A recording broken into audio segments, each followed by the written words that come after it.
మన తెలుగువారు ఒక సంక్రాంతిని జరుపుకొని ఇంకో సంక్రాంతిని అసలు మర్చిపోయాం. విషయాల్లోకి వెళ్తే మనకి మకర సంక్రాంతి గురించి తెలుసు కదా. సూర్యుడు మకర రాశిలోకి ప్రవేశించిన సందర్భంగా జరుపుకుంటాం కదా. అలానే చైత్రమాసంలో సూర్యుడు మేషరాశిలోకి సంక్రమించినప్పుడు విషువు సంక్రాంతి అన్న పేరుతో కూడా మనం ఇంకొక పండుగని జరుపుకునే వాళ్ళమంట. ఇది ఎలా తెలుస్తుందంటే ఈరోజు మనం ఉన్న త్రిపురాంతకం ఆలయంలోని శాసనాలను పరిశీలించడం ద్వారా తెలుస్తోంది.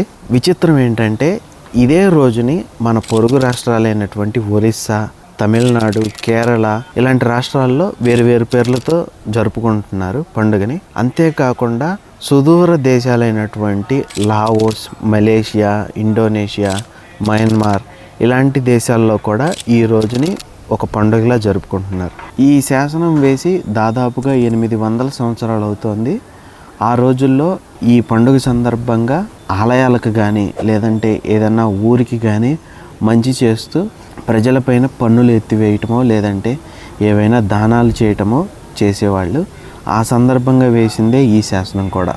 ఇలాంటి చరిత్ర మర్చిపోయిన విషయాలన్నిటిని కూడా నేను తీసుకొస్తూ ఉంటాను. ఈ వీడియో కనుక మీకు నచ్చినట్లయితే మన పేజ్ని ఫాలో చేయండి. అలానే మన యూట్యూబ్ ఛానల్ కూడా సబ్స్క్రైబ్ చేసుకోండి. లింక్ అనేది బయోలో ఉంది, చెక్ చేయండి.